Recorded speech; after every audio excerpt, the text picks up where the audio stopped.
give me your impression of what you've seen the first 2 days of practice, how deep this team is, how KD and Kyrie look, and how you feel everybody is starting to mesh. I feel like everybody's playing really well right now. Everybody put a lot of work in these past couple of months, this off season, however you want to call it. Everybody looks fresh. Everybody looks, ready to go. Kevin, Kyrie look, extremely refreshed and ready to go. So I think it'll be a really fun season for everybody. Next question will go to Christian Winfield with the New York Daily News. Hey, Caris. Can you kind of just talk about how Steve is kind of settling into himself as a head coach and what things you kind of noticing about him now that you might not have noticed about him before, or maybe something that you didn't even know about him as a player or even before he even joined the organization that now you're kind of like, oh, I didn't know Steve was like that? I kind of had a pre-existing relationship with Steve. I didn't know him like I know him now, but I kind of knew him. I worked out with him a couple of times. So I've had conversations with him before. I don't know if I learned anything differently. I know that he's very cerebral when it comes to the game. He's very competitive. But I think the transition has been kind of just effortless, really. He's doing a great job so far.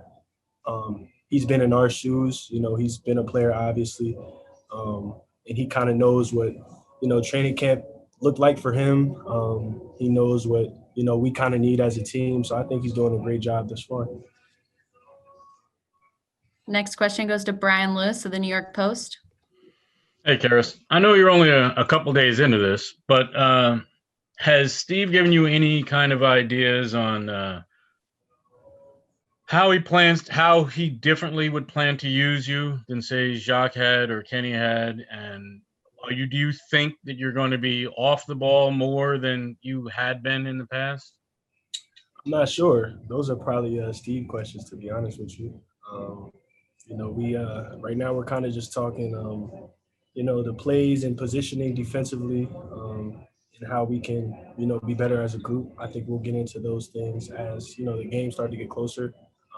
But I prepare myself for any situation. Next question goes to Alex Schiffer of The Athletic.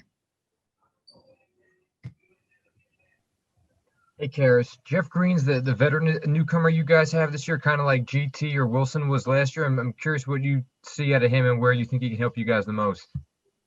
His experience, he's played a lot of basketball. He's played on different teams. He's played on really good teams, high-level teams. So his experience, he's still very athletic too, very versatile. I believe he can play the 3 through the 5, especially in today's basketball and small ball. But just his knowledge, his understanding of the game, I think he'll be huge for guys like myself. Next up is Tom Dowd from BrooklynNets.com. Hey, Caris, after yesterday's practice, Joe described that as maybe the highest level intra-squad scrimmage that, he's seen in the 4 years you guys have been here. Did you kind of feel the same way? And as the season goes on, when you have that mix of frontline talent and depth you guys have, going head-to-head in practice every day, how much can that fuel, what you guys do? Yeah, I agree. It's very high level. Today was very high level as well. I think we kind of expect that from ourselves, though. We have high-level guys on our team. We put in a lot of work. We work extremely hard each and every day. So I think going forward, we push ourselves every day to get to that level. So it's good to do it 1 or 2 times, but I think consistency is what we're all after. Next question goes to Steve Lichtenstein with WFAN. Hi, Caris. Some of the guys also, Landry as well as Joe, talked about a change in defensive principles from what they're used to. Joe more so because he was here last year. So could you share just some of what those principles are? Like what is Steve asking the guards to do that would be different from last year? I don't want to get too much into the schemes, but I think just as a whole, just covering for each other more, just being more active, I would say. But it's definitely going to be a change. Obviously Landry's coming from a different team. Bruce, Jeff, Kevin, we're all coming from different systems and different teams. So we're all trying to, collaborate and be better as one. You know what I mean? So I think it'll be a change for all of us. Next question goes to Bob Windrum from Nets Daily.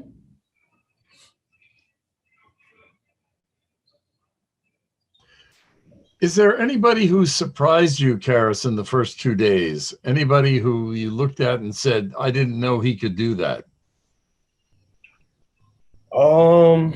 Probably Amari, man. He was reffing yesterday. He didn't do a great job, but he surprised me. I didn't know that he was going to be on the sideline like that. Honestly, everybody else kind of knew what everybody's capable of, to be honest with you. So there hasn't really been too many surprises. I think as a team, like I said, we work extremely hard this offseason. We've been around each other a lot as well. So even though it was the first day of camp, we kind of been around each other for a while now. So we're very familiar with each other's games. And for our last question, we'll go back to Greg Logan from Newsday. Caris, I know we asked you about trade rumors the other day involving yourself, but I'm interested in whether or not, there were reports that, James Harden did not take part in their first workout with the Rockets and so on, and he's kind of digging in his heels. Do you guys pay attention to that stuff? And how do the Nets handle that stuff as a team? How do we handle James Harden not going to practice? Your microphone is muted. Just the trade rumors. How do you handle the trade rumors as a team? I mean, for us, for myself, I don't really have anything to do with James Harden not going to practice. That doesn't really concern me. I'm focused on the team, the Nets, myself, trying to be the best I can be, so that we can be better as a team. I don't really, focus on all of that stuff. That really has nothing to do with me.